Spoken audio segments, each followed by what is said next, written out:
Hello friends, आज मैं इस कंपनी का आईपीओ है। Shri Tirupati Balaji agro trading company limited का आईपीओ आया है। इस कंपनी के बारे में मैं आपको सारी जानकारी देने वाला हूं, कंपनी का एनालिसिस करने वाला हूं, कंपनी काम क्या करती है और कंपनी का फाइनेंशियल्स क्या है और कंपनी की लिस्टिंग डेट क्या है और कंपनी का जीएमपी क्या चल रहा है। ये सभी जानकारी मैं आज आपको देने वाला हूँ। इससे रिलेटेड वीडियो में बने रहिए, आगे देखते रहिए। तो चलिए शुरू करते हैं। यहाँ पे देख सकते हैं कंपनी का जो इशू साइज है वो करीब आपके पास 169 करोड़ के आसपास का इशू साइज है। जो फ्रेश इशू है 122 करोड़ का है और जो ऑफर फॉर सेल है 47 करोड़ का है। कंपनी NSE BSE दोनों एक्सचेंजेस पे लिस्ट हो रही है। कंपनी का फेस वैल्यू 10 रुपीज़ का है। कंपनी का प्राइस बैंड 78 से 83 का है। कंपनी का लॉट साइज 180 शेयर्स का है और कंपनी का जो टोटल प्री शेयर है ये इतना है और जो पोस्ट है वो इतना है। तो कंपनी का देख लेते हैं, कंपनी का किस डेट को अप्लाई करना है, कैसे क्या करना है, ये सभी भी जानकारी देख लेते हैं। यहाँ पे देखिए जैसा कि यहाँ पे दिखा रहा है 5 तारीख को कंपनी का ओपनिंग डेट है और 9 तारीख को कंपनी का इशू साइज क्लोज हो जाएगा और कंपनी का अलॉटमेंट 10 तारीख को होगा। जो शेयर्स का अलॉटमेंट है वो 10 तारीख होगा और जो रिफंड है वो 11 तारीख को आपके बैंक के खाते में आ जाएगा। आप शेयर आपके डीमेट में 11 तारीख को आएंगे और लिस्टिंग कंपनी का 12 तारीख को। ध्यान रखिए कंपनी का लिस्टिंग 12 तारीख को होगा और कंपनी का जो अगर आपने अप्लाई किया हुआ है तो आपको 9 तारीख 5 PM के पहले ही जो UPI ई-मैंडेट करना होता है वो आपको कंफर्म कर देना है। यहाँ पर देख लेते हैं कंपनी का रिटेल कैटेगरी और HNI कैटेगरी, इन सभी कैटेगरियों का कैसे क्या अप्लाई करना है, कितने लॉट का अप्लाई करना है ताकि हमें अलॉटमेंट मिल सके। यहाँ पर देखिए जो कंपनी का जो रिटेल कैटेगरी का है, रिटेल कैटेगरी में आपको 14,940 रुपये डालना है 1 लॉट के लिए और जो मैक्सिमम है वो आपको इतना 194,000 का जाना है। और जो आपका सिंपल स्मॉल HNI है इसमें 2,09,000 रुपये का डालना है और जो स्मॉल HNI जो मैक्स है 66 लॉट का है ये 9,86,000 का है। यहाँ पर आप दिख रहे हैं और जो कंपनी का बिग HNI है वो 10 लाख के पार है। तो अगर आपके पास 14 से 15,000 रुपये हैं तो आप यहाँ पर डालिए कई डीमेट अकाउंट में। 6 डीमेट अकाउंट मेरे पास तो 20 है, मैं तो 20 में अप्लाई करूँगा। आपके पास जितने हैं जितने में डालिए, इसमें आप मत डालिए, इसमें आप मत डालिए, इसको काटा मारिए। अगर आपके पास अमाउंट बड़ा है तो आप इसमें डालिए जो इसमें HNI है और अगर अमाउंट और भी ज़्यादा है तो आप इसमें भी डाल सकते हैं। अब देख लेते हैं आज के जीएमपी के अनुसार, जीएमपी तो आगे घटी बढ़ेगी लेकिन आज की डेट के हिसाब से देख लेते हैं कंपनी का कैसे क्या प्रॉफिट मिल सकता है। अगर आप यहाँ पे डालते हैं तो करीब यहाँ 7,500 रुपये तक का आपको प्रॉफिट यहाँ पे मिल सकता है, केक का प्रॉफिट मिल सकता है। और अगर यहाँ पे डालते हैं तो करीब आपको 1 लाख रुपीज़ प्लस का प्रॉफिट मिल सकता है।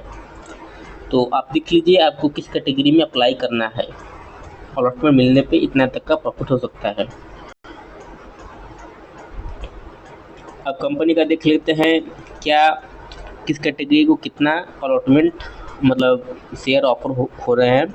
कंपनी का जो एंकर वो 30% है, QIB 20% है, HNI का 15% है, बिग HNI 10% है, स्मॉल HNI 5% है, रिटेल 35% है। यहाँ पे आप देख लीजिए। अब कंपनी का हम देख लेते हैं कंपनी का बिडिंग वुडिंग है, ये सब कैसे क्या है। एंकर ये कंपनी का कुछ जो एंकर लॉकिंग पीरियड है वो 50% है, वो 10 तारीख को ख़त्म होगा और कंपनी का जो रिमेनिंग जो बचेगा वो 90 दिन यानी 9 दिसंबर को ख़त्म होगा। कंपनी काम क्या करती है वो सब भी देख लेते हैं। यहाँ पे देखिए ये कुछ प्लास्टिक अपना बनाती है, मैन्युफैक्चरिंग करती है, देती है और कंपनी के कुछ सब्सिडरी कंपनी भी हैं, HPPL है और HTBFL है। ये कंपनी के 2 और ये तीसरा, ये 3 सब्सिडरी है कंपनी के। कंपनी के हम फाइनेंशियल देख लेते हैं, कंपनी के क्या फाइनेंशियल है। यहाँ पे देखिए कंपनी ने ये 2022 का, ये 23 का, ये 2024 का है। कंपनी का जो ये डेटा मेंशन नहीं है क्या रिजर्व एवं सरप्लस था।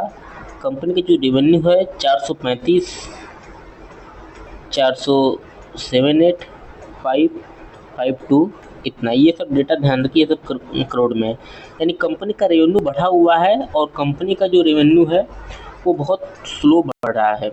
और कंपनी ने पिछले लास्ट ईयर से इस लास्ट ईयर में कंपनी का जो रेवेन्यू है बहुत तेज़ी से इंक्रीज किया हुआ है 16% से, और पहले का दिख रहा है यहाँ पे इंक्रीज कम यहाँ पे दिखा रहा है। तो यानी कंपनी आईपीओ लाने से पहले अपना रेवेन्यू बढ़ा के लेकर आई है और कंपनी ने प्रॉफिट भी बढ़ा के लेकर आई। यहाँ पे देखिए, यहाँ 13 से 20 हुआ है और यहाँ 20 से 36 हो गया है, जो आपका 74% का पैट ग्रोथ हुआ है कंपनी में। कंपनी के ये सभी बोरिंग्स हैं 240, 223, 243 कंपनी का, यानी बोरिंग स्टेबल है। अब कंपनी काफ़ी वो है, कर्ज ली हुई है। कंपनी के कुछ देख लेते हैं, पी पैट मार्जिन क्या है। कंपनी का डेट टू इक्विटी ये बहुत हाई है, ये बहुत कंसर्निंग है। कंपनी का डेट टू इक्विटी रेशियो बहुत हाई है। कंपनी का प्राइस टू बुक वैल्यू 3 का है और कंपनी का मार्जिन 6%। ये मार्जिन थोड़ा कम मुझे दिख रहा है, मार्जिन थोड़ा और ज़्यादा होना चाहिए। और कंपनी का देख लेते हैं ईपीएस क्या है। कंपनी का ईपीएस 5.4 रुपीज़ का है और जब कंपनी लिस्टिंग हो जाएगी तो इसका ईपीएस ये हो जाएगा। अब कंपनी का पी रेशियो देख लीजिए कैसे क्या है। कंपनी का जो पी रेशियो वो 15 का है और जो पोस्ट होने पर ये इतना 18 का हो जाएगा। और जो जीएमपी पे अगर कंपनी लिस्ट होगी तो उसका 50% यहाँ से बढ़ा लीजिएगा। देख लीजिए कितने पे क्या जीएमपी होता है, वो मैं आपको आगे अपडेट कर दूंगा। अब देख लेते हैं कंपनी जो पेमेंट हमसे लेगी, जो फंड जुटा रही है कंपनी, उस फंड का करेगी क्या। यहाँ पर देख रहे हैं जैसा कि यहाँ शो हो रहा है, कंपनी रीपेमेंट करेगी एंड प्री पेमेंट करेगी जो बोरोइंग्स हैं कंपनी के। और कंपनी इन्वेस्टमेंट इन सब्सिडी, कंपनी अपनी सब्सिडी में कुछ पेमेंट करेगी फॉर रीपेमेंट एंड ये सब जो बोरोइंग्स हैं कंपनी उन सभी का पेमेंट करेगी। और कंपनी कुछ वर्किंग कैपिटल करेगी और investment in subsidiary for working capital. और ये जनरली 5 काम के लिए कंपनी लगी। यानी मोटा मोटी समझिए कंपनी का क्या करने वाले, ये अपना लोन क्लोज करेगी और कुछ वर्किंग कैपिटल लेगी और अपने सब्सिडरी के लिए कुछ वर्किंग कैपिटल जुटाएगी। तो कंपनी का यही मेरा एनालिसिस था। अब कंपनी में आपको अप्लाई लास्ट डे करना है। देख लीजिए इसमें क्या जीएमपी इसका रहता है। मार्केट कंडीशन आपने फ्राइडे को देखा, मार्केट बहुत तेज़ी से फॉल किया हुआ है और मार्केट आगे भी फॉल करेगी। तो इसका जीएमपी यहाँ तक मुझे लग रहा है जीएमपी डाउन हो सकता है। लेकिन अगर लिस्टिंग वाले दिन अगर मार्केट ठीक रहती है तो उस दिन अच्छा लिस्टिंग गेन मिलने की उम्मीद है। देख लीजिए क्या रिस्पॉन्स इसका आता है, जो किस कैटेगरी में क्या भरपाई होती है। ये सभी दिखने के बाद मैं शॉर्ट्स डालूंगा, उसको फॉलो करिए, देखिए। फिर उसके बाद लास्ट डे आप डिसाइड करेंगे 9 तारीख को कि मुझे लगाना है कि नहीं लगाना है। 3 बजे आप डिसाइड करिएगा। Okay, thank you. तो मुझे इजाज़त दीजिए, मैं चलता हूँ। फॉलो करते रहिए, चैनल को लाइक करें, सब्सक्राइब करें। Thank you, tata, bye bye.